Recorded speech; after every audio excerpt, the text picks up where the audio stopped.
says it's going live. We are live. Good, good. Welcome everyone. Thanks for being here with us today. I just want to take a moment to say hello. Welcome to Tools for a Peaceful Life. And we have an exciting guest today. I would like to introduce you to Master Aaron Berry. And I'm just going to read a quick little intro before we get started. He's an entrepreneur, a personal development professional, and enthusiast. After years of working his way up the corporate ladder, he decided to start his own business. Aaron has owned and operated multiple six-figure businesses. He sees the big picture as well as the details of how success happens. He's walked the walk, talked the talk. He's been a client, he's been a student, a practitioner, a master practitioner, a trainer, a master trainer of neurolinguistics, timeline therapy, and clinical hypnosis. His life's purpose is to bridge the gap by bringing people to a true awareness of their own gifts, talents, and abilities. And welcome, Aaron. Thanks for being here with us today. Well, thank you so much, Sue, for that beautiful introduction. You're quite the writer. Yeah, can't claim it as original though. Oh, well, Yes. we all learn what we learn, where we learn it. And, one of my greatest quotes of all time is the truth is the truth, regardless of where it's found. That's true. True. And speaking of truth, I like to ask my guests to kind of share their truth with us. I'm sure that you didn't start out at the top. Did you have difficult times? Well, is this a truth or is it a dare? Oh, well, it's up to you on that What are you one. daring me to share here, Sue? Yes. Well, we focus on how people find their peace. And usually there's a story that goes with that. So would you like to share your story? Wow. So, yeah, I will. Uh, you know, Peace left my life somewhere in my teenage years when my parents got a divorce and we were a really big Christian family. Mm-hmm. And the people in the church, and this is 30, 33 years ago. Okay. 33 years ago, people didn't hear of divorce on the daily news. Right. It almost did not exist in society. Well, it did, but it was like uh, taboo Mm-hmm. to even talk about it. Right. And my family was ostracized in the church that we were in. Mm. I was instantly the black sheep, and I was the oldest of five boys. I was 17, and I said, you know what? I'm done and I'm out. If I don't fit in God's house, where do I fit? And you know, coming full circle, I'm back in my faith, and Good. I love Good. God with all my heart. Jesus Christ is my Lord and Savior. If Amen. I'm allowed to say that on your broadcast here, I appreciate that. okay. But I'll be honest with you. I went through literal hell trying to get my stuff straight after after hanging out with the wrong crowd, Mm-hmm. getting locked up, um, starting over from absolute nothing. I did get into the corporate world, and I busted my tail. And I worked so hard that people were calling me future president of this company or that company wherever I was working. And I did 6 years at Hawthorne Caterpillar in San Diego. Worked my way from mopping the floor. Even though I was a mechanic and I had mechanical skills, they didn't care. You had to start at the bottom. You go to a place like Caterpillar. Everyone has to pay their dues. So in 6 years, I worked in 5 different departments and was hired away by another company called Power Plus. And I was a division manager there. And that worked out really good for me until the economy changed. back, I think it was, gosh, I want to say 2009, there was like rolling blackouts through Los Angeles.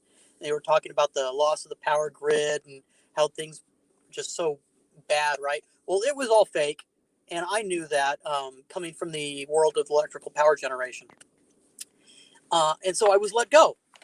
And I was let go, and I'm like, well, I was actually the happiest man in the world when I didn't get fired. I was released. When I got released from that position, it was like an entire weight was lifted off of my shoulders. And I was riding my motorcycle down the 5 freeway, and it just hit me like a ton of bricks. And I pulled my bike over, on the side of the freeway, and I got down on my knees and I just said, God, thank you so much for releasing me from that corporate hell. And where am I supposed to go from here? I'm just so filled with gratitude that I don't have to fight that fight anymore. And Wow. it was a fight, you Yeah. know, uh, bureaucracy and corporate life in the state of California. It's very, very sycophantic, if I could use that word.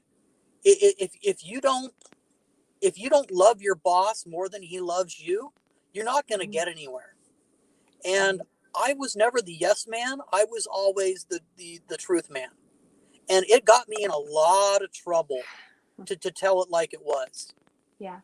But, that was the start of, well, I had unemployment for was it 6 months? And I launched my own business. I launched my own motorcycle shop in Escondido. And times got really dark. I mean, Mhm. I was literally in the best place of my life spiritually, but there was a war going on inside of me.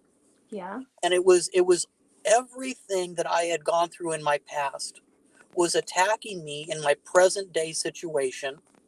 And regardless of the love that I felt, there was an equal and opposite war trying to pull Mhm. me back down in that. And I actually went into a state of massive depression. And the only thing that was keeping me up was the fact that, before this was my corporate job. I knew that, I had something to do to get up and go at, Mhm. 4 a.m. to get to Anaheim from where I was at. Um, well, once I started my own business, well, everything got really, really heavy and really, really dark. And um, it got to the point where,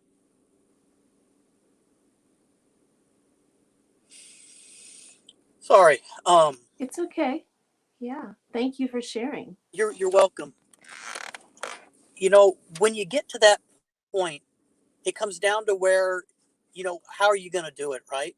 Right. Right. And I got all the way to that point, and it was about 2 a.m. in the morning. My hands are shaking, and I got tears running down my face. Mm. I've got nothing to live for,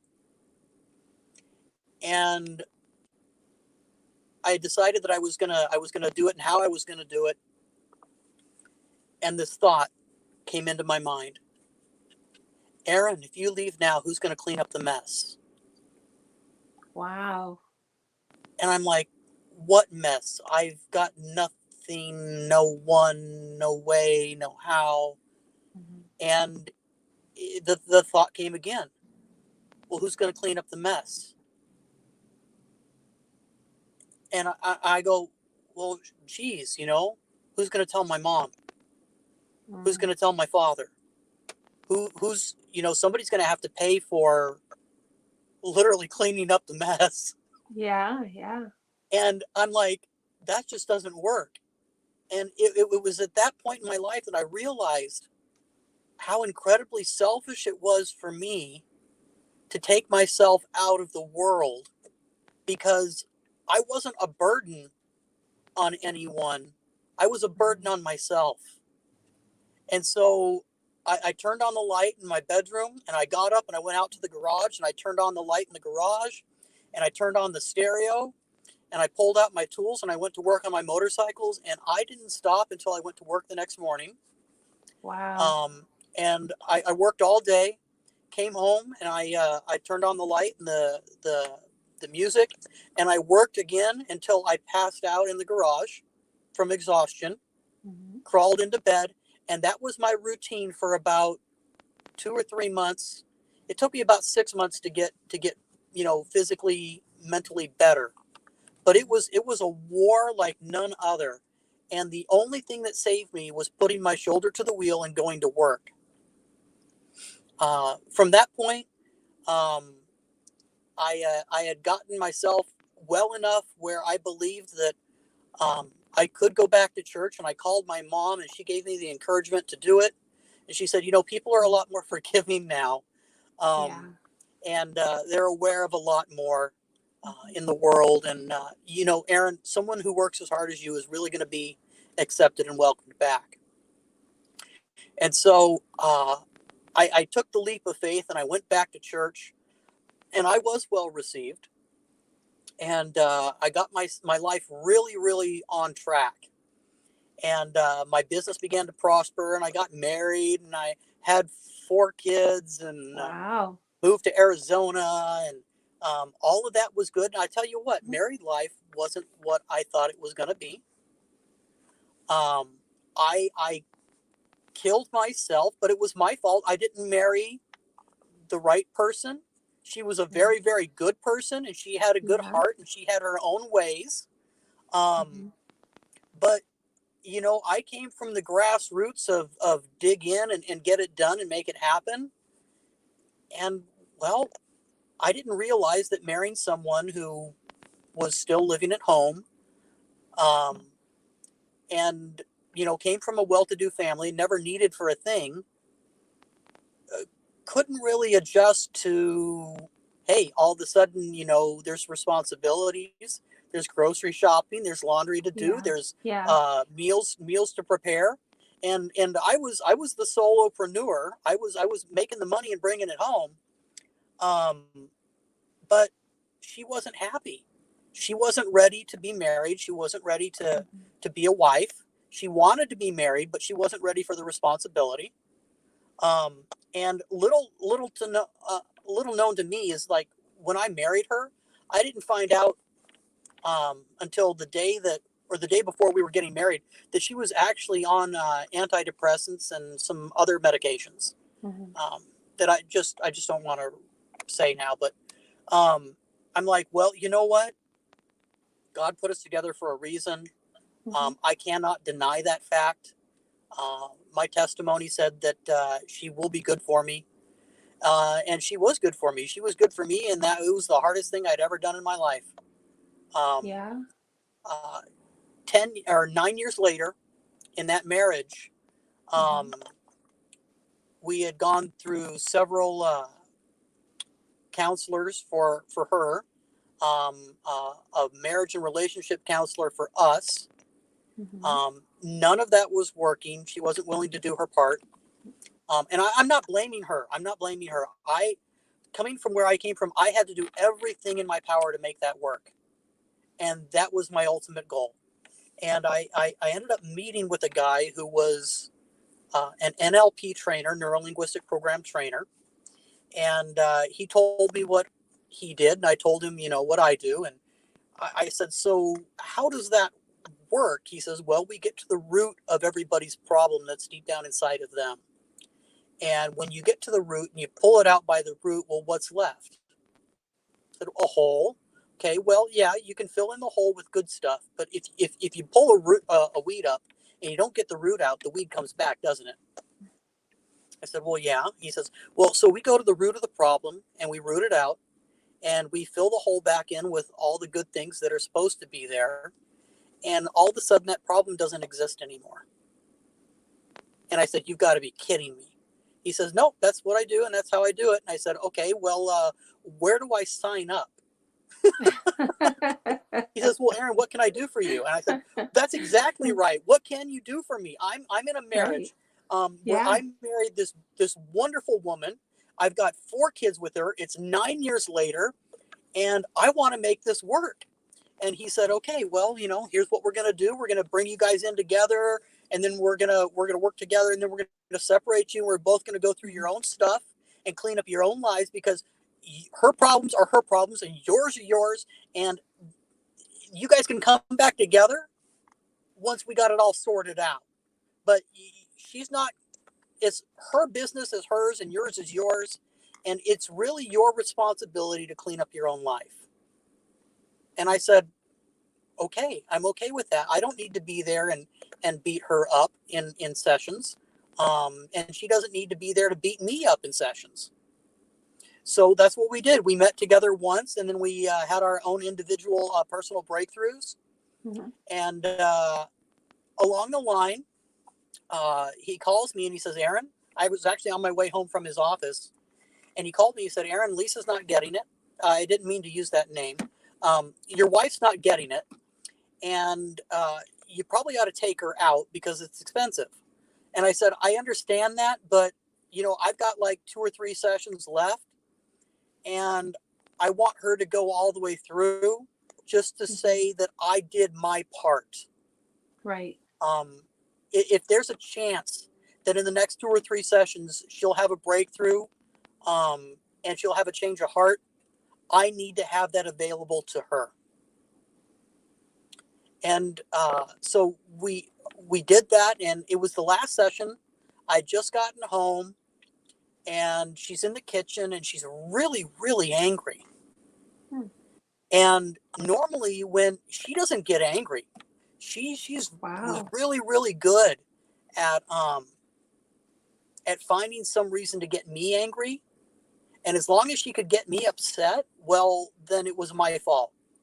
Mm-hmm. And for the first time in my life, I wasn't getting triggered. I wasn't getting upset. Yeah. And I'm looking at her, and it's kind of like slow motion, and I hear all this noise, and I see this person on the other side of the room getting really, really just irate. And I'm just going, wow, is this real? Am I really this neutral? Am I really experiencing this and seeing her so upset for the first time in my life? And the frying pan goes, whoa. And I'm like, whoa. I said, okay, time out. Did I just hear you say what you said? You just told me that there's nothing that I can do that will ever make you happy. She said, that's absolutely right. I said, then you really do want a divorce? She goes, I sure do. And we've got all 4 kids, right there in the kitchen area. And they heard all of this, and they saw all of this. Wow. And I go, you know what? I don't know if you really know how much I love you. And I put my hands up and I said, I am not going to fight with you ever again. I've got nothing to fight about. And if the only thing I can do is make you happy to let you out, and if that's what you really want, then you're free. I'll give you anything that you want. We'll go see an attorney. We can see the same attorney. I have nothing to fight for. I'll give you anything that you want. Just let me go to work. Let me make the money. Don't try and kill me. I don't want to take the kids from you. I'll take all the debt. We don't own a house. I'll take all the debt. And I want equal rights to my kids. And I have nothing to fight with. And she said, you would do that for me? I said, I would do anything for you. She said, okay, then let's do it. And so that was my walk through life. And that's what got me on this journey. And the fact that I could stand there and witness these things and see a person communicate from their heart and not be triggered and not be angry and not be upset and emotional back in place, but to absolutely see her in her genuine form for where she was at that moment. It was unconditional forgiveness. It was unconditional surrender to her model of the world. And how can I support her in moving forward? And that's all that mattered. Wow, that's amazing. And so is that what got you into the NLP world? Well, yeah, there was something to learn there. Yeah. You know, it there's my life is so much different now. This is 6 years, 7 years, 7 years beyond that. Mm-hmm. And my life is just radically different. I went right into learning NLP. I took it at the practitioner level.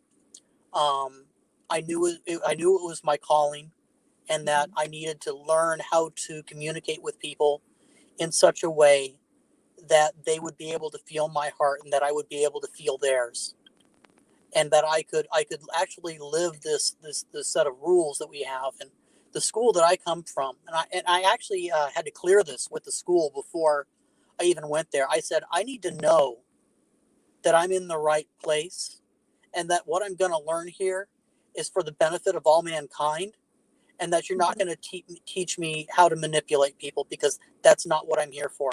I'm here to learn how to help people heal. And she said, well, then you're at the right school, because anyone who comes here to learn NLP for the purpose of Hollywood or manipulation, or to go out there and date as many women as they want, well, we actually invite them to leave the course, and we give them their money back. Wow. I said, okay, then I know I'm in the right place. Yeah, for sure. And I got to learn from Dr. Tad James. And Dr. Tad is retired now. His age and things have caught up with him. So he's no longer teaching, but he learned from the originators of NLP, which was Richard Bandler and John Grinder. Okay. And so I'm actually literally, just one generation away from the origination of, well, NLP. Tad James was also the developer of timeline therapy, which hacked NLP in half and cut some processes into shorter pieces. He actually learned it or created it standing on a street corner waiting for a taxi with one of his clients.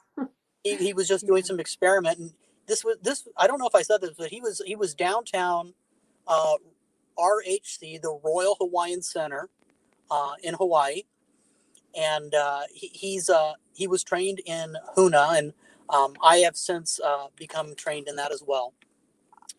And we've got this set of rules that we live by, and the first is respect other person's model of the world. Another one is you're in control of your mind, and therefore your thoughts, and therefore your results. And another one is the law of requisite variety, which says the person or system with the most flexibility of behavior will be able to control the system. So learning NLP for the purpose of personal development and growth, well, it was all about who is that in front of you? What is their story? What is it that they really need to tell you that they've been unable to tell anyone else? And what is it that's caused them to believe this? And what is it that has put them in front of you? So, number one, if someone is anywhere and they go anywhere for help, it's because they decided that it's time to make a change. And you can't force that out of someone. You have to gently coax it out of them. Mm-hmm. You have to create a safe environment and a safe space and a safe place to really allow the person. So I'm going to share something with you, and this is something all of your clients will appreciate. All of you coaches out there can appreciate it. I just ask that maybe you give me credit if you ever cite this anywhere.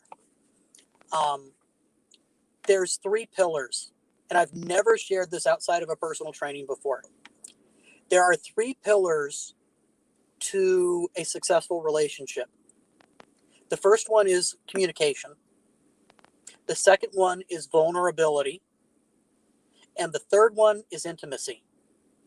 So the world tries to put relationships together in a way that, let's say, they have some basic communication and they have some vulnerability and they have some intimacy. But if we take the vulnerability away, then they're left with the last two. Mm-hmm. And so communication and intimacy, well, how long is that relationship going to last? Right. Without the vulnerability, it isn't. Right. People will get upset and they'll get angry and there'll be contentions and they'll end up in fights. And it's the big push pull dynamic. It doesn't go over very well.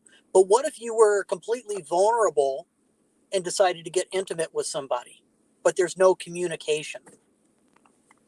Well, that's usually where someone ends up in a relationship with what we call narcissistic behavior.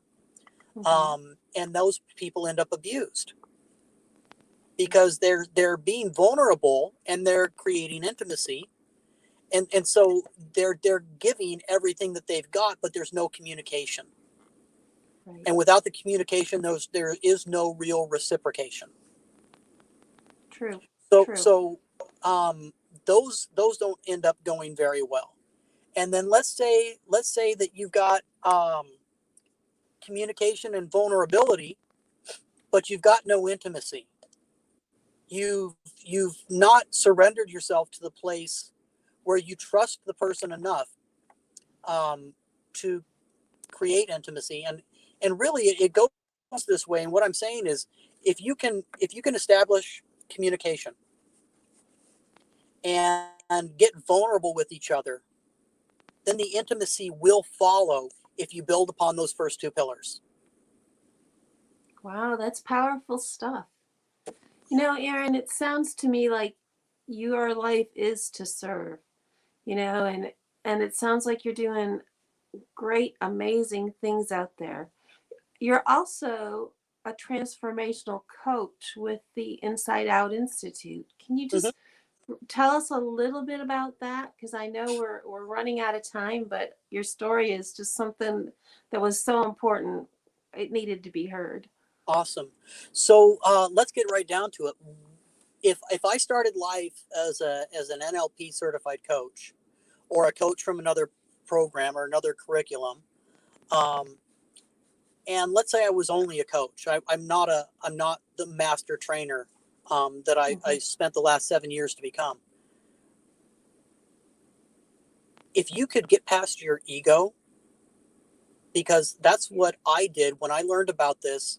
I was immediately, red flag went up, and I said, who is this organization that thinks that they know something that I don't know? I spent the last 7 years of my life creating myself so Mm-hmm. that I could create coaches and leaders and this and that. Why would I even want to be involved with something as small as that, right?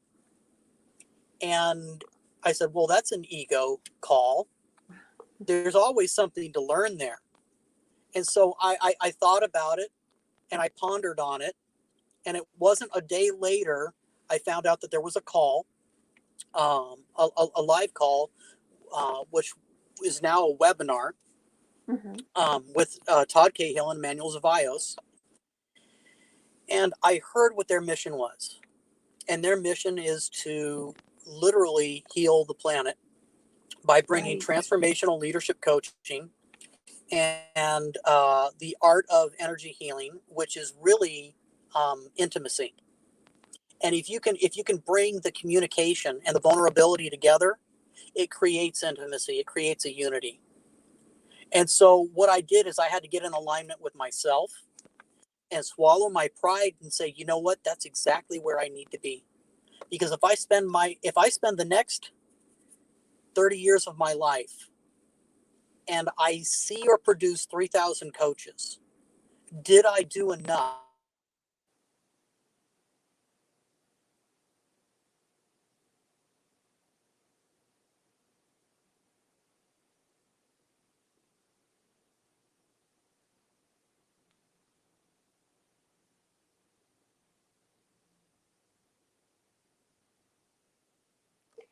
I'm not sure if people can hear you right now because on my side your screen is frozen. But from what I understand, you're saying, you know, did you do enough to change the world?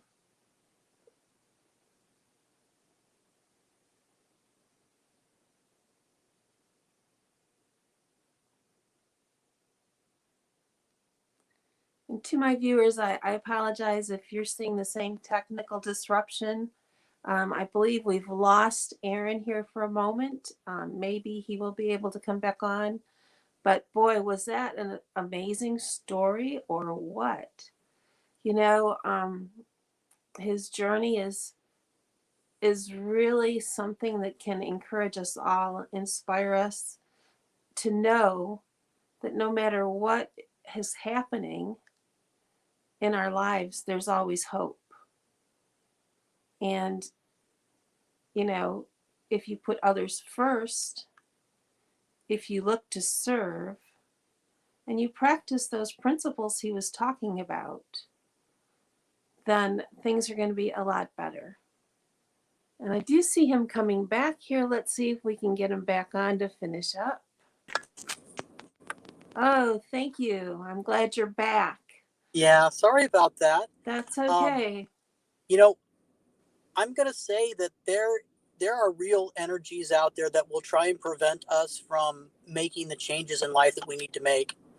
Um, and that's literally what just happened. There was a I glitch with the agree. phone, and Yep. and so I'm going to go back right where I left off. And if you swallow your pride, you think to yourself, if I only transform 3,000 lives in the next 30 years of my life, did I do a good thing? And the answer was yes. But did I do enough? And the answer was no. How can I do more? And the Inside Out Institute is the opportunity for me to give back in such a way that I can, how do you say, expand the awareness, the healing, and the life changing benefits of what we're doing with all of humanity. And if I could take a group of coaches and, just share with them the things that I know freely in the Institute and help them grow, and they turn around and do the same thing. um, you know what happens when you start to multiply yourself instead of compete with yourself or compete with the world?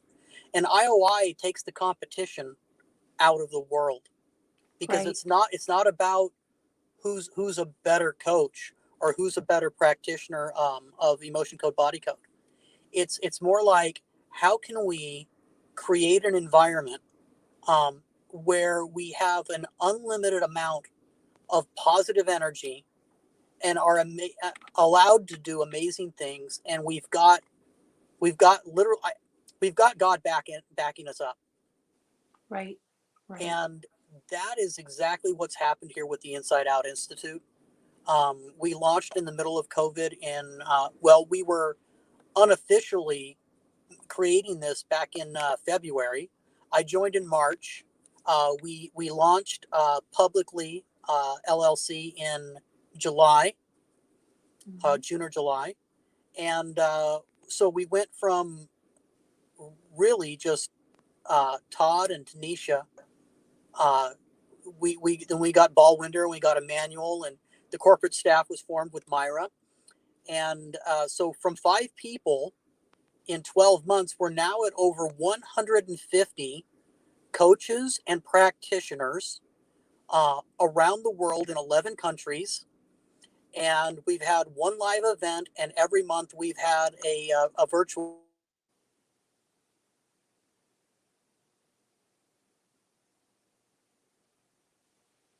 Oh, I There's, think we're losing again. oh boy, yeah. That's okay. We're We're talking about Saturday's event coming up. Oh my goodness. Well, if you don't know anything about the emotion code or body code, and you see the posts that we're putting out, um, get yourself registered for this event. It's absolutely free to attend. I've paid $100 or more to attend speakers like this in the past, and we're going to give it to you absolutely free. but you have to connect with us to get the link. We're not going to just put it out there and cast our pearls before swine. But we've got Jermaine, who? Do you know his name? Oh, I can't think of it. I'm sorry. Great motivational speaker. Yes. He's spoken at a stadium in front of umpteen thousands of people. And then we've got oh my goodness, I'm killing the names here. Natalie Nelson, who is the daughter of Dr. Bradley Nelson, who is the creator of the Emotion Code and Body Code, and she is actually the creator of a lot of the content and functionality of the Body Code, and additional things that they've added on, different parameters within the Body Code to facilitate healing in different ways for people. And really, it's the most cutting edge, rapid results, personal healing that can take place unless you're standing in front of me or Anthony Robbins. Yes, and it's JT Johnson. Yes. That's our keynote speaker. So right. I would love to invite everyone to join us. I will make sure that that link is in with our information here. And Aaron, is there anything you would like to add before we wrap up? Sue, the only thing I'd like to add is you to give your testimony, your testimonial, your heart, and tell everyone why you came to IOI. You know, I came to IOI for very similar reasons. I saw an organization that had a true heart, that truly wanted to make a difference in the world. My mission in life is to help people find their peace. Finding their peace is going to make the world a better place. And we can only do that if we have the right tools. That's why we have tools for a peaceful life. And you can get those at IOI. That's why I'm here, to be a part of that group and help it grow. We're going to change the world. I love you, sis. You're amazing. Oh, I love you too, Aaron. Thank you so much for being on. Really appreciate it. Oh, my pleasure. My pleasure. Okay. Well, thank you, listeners. Thank you for anybody who's on the replay. If we can be of service in any way, please reach out. Aaron, what's the best way to reach out to you? You can find me on Facebook, Aaron Barry, AARON BARRY, or Instagram, Master Aaron Barry. There's links to both of my business pages on both of those, and direct access to the Institute as well. Okay, great. And if you still have trouble, reach out to me and I'll make the connection. Awesome. Okay. Thank you, Sue. You're welcome. Thanks for your time today. And we'll speak again soon. Bye-bye, everybody.